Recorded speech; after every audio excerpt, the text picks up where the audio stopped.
Hey guys, today I'm going to show you how to make thumbnails in Final Cut. So the theme I'm going for is that of the Sidemen, and the concept that I've come up with is $10 DJ, which is me, versus $10,000 DJ, which is Martin Garrix and Marshmallow. They're probably worth a bit more, but yeah. So the first thing I do is I just chuck a flipped to the photo of me, and then I just scale it up. And Final Cut has some great tools on making cool thumbnails.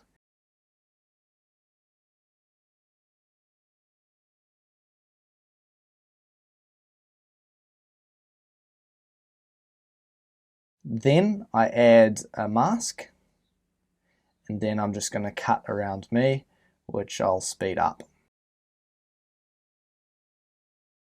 As you can see, I zoom in a bit more, so that helps just making sure that I get the right mask.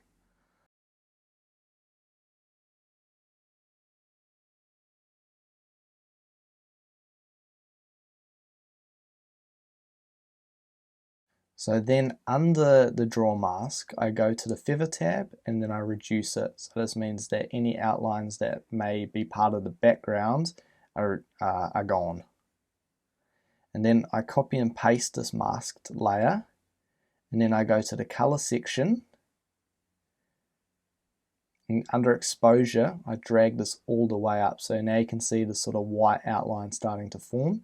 But then I go back to the draw mask, and then under feather I increase it again, so now I've got a bit more of a thicker white outline. So then I copy and paste this layer one more time, the white layer, and then I go and make a new compound clip out of this.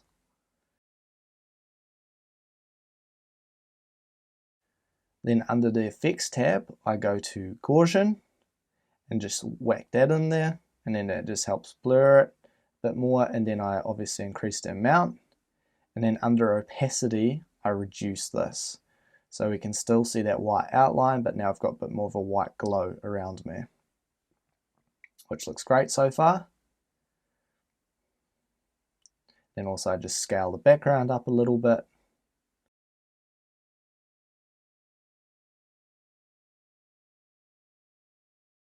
So with the edited version of me, I make a new compound clip out of this, so it just helps tidy up your workflow a little bit.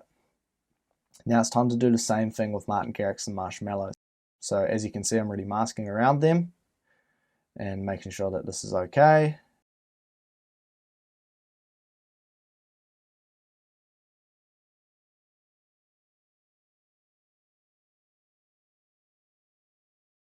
So as you can see, I also add another draw mask, and this is because there are backgrounds that you can still see, and that's between Martin Garrix and Marshmallow's heads.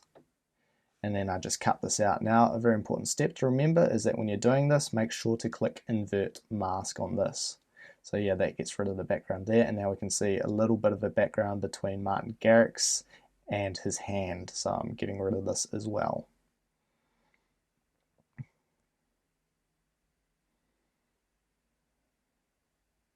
Cool, perfect. So then I do the same deal, reduce the feather, so it gets rid of any extra bits of background that I may not have cut out properly, and perfect.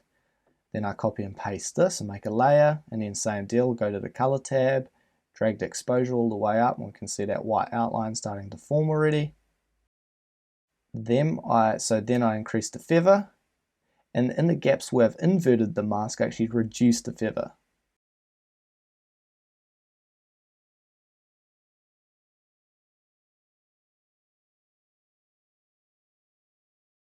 Cool, so I'm happy with this.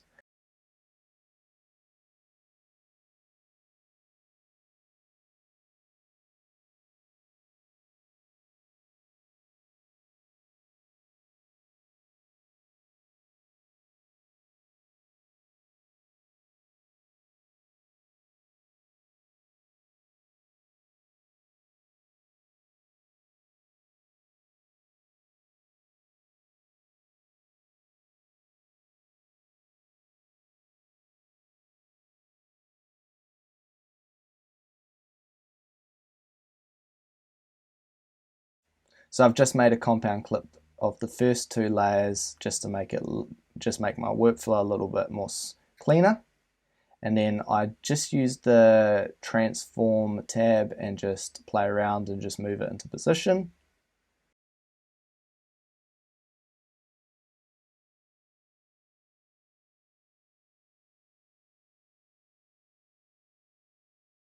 And then we're going to drag these on top like so. And as you can see, they're still a little bit small on the right side. So I'm just going to scale this up and play around with the transform still a little bit till I'm happy. So cool.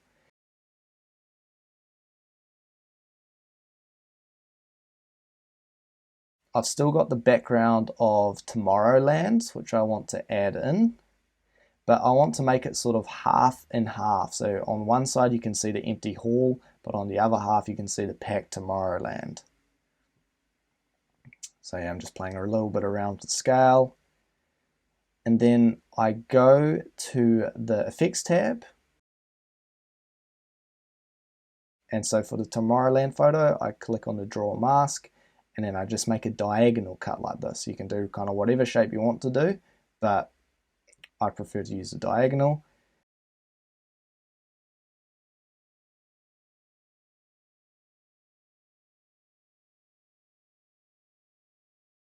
I grab a custom color, and as you can see, I'm playing around just basically to cover that cut between the empty hall and Tomorrowland.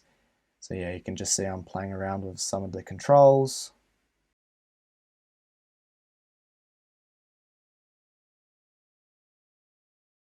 Perfect. Then I'll also go and change this to the color white. But as you can see, there's still a glow around Martin Garrix's elbow, and I don't quite like that. So I'm just going to mask that out. Perfect. So that looks much more better. Now it's time to add the texts. And here you can see that I'm kind of going for that similar style of the Sidemen. So here, me, say I'm worth $10. I think that's a bit more of an overcharge, to be honest, but yeah. And then I'm just going to grab one of my favorite fonts, which is the Mark Pro. And then scale this up. Now I want to play a little bit around with the colors. So I want to make it stand out. So I'm going to go for the color red.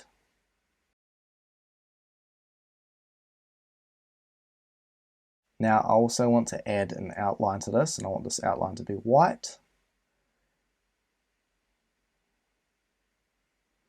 And then I'm just going to increase the width of it by quite some margin. And then as you can see, I put the $10 underneath the layer of me. And then now I'm just going to make them worth $10,000. I'm sure they're worth much more than that, but yeah, I'm just using $10,000 as an example. And then yeah, that's basically it. Now I am just going to add some drops. So yeah, now as you can see, I'm adding a bit of Gaussian to the background, but I'm not making it that strong, just making the background a little bit blurry. So the main subjects are now a bit more of the focal point.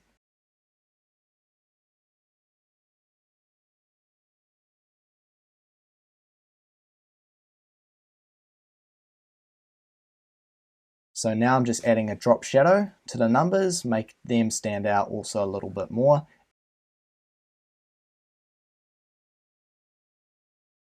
And then I make this full screen, and then I take a screenshot. Make sure you don't include the black bars in your screenshot, and I do this by going on MacBook Command-Shift-4. That these screenshots are sometimes the file size is too big for YouTube. So then I double click it in preview, export it as a JPEG, and you can see that now this image is less than a megabyte. So it's perfect size for YouTube. And there you go. That's how you do it. Hope this helped.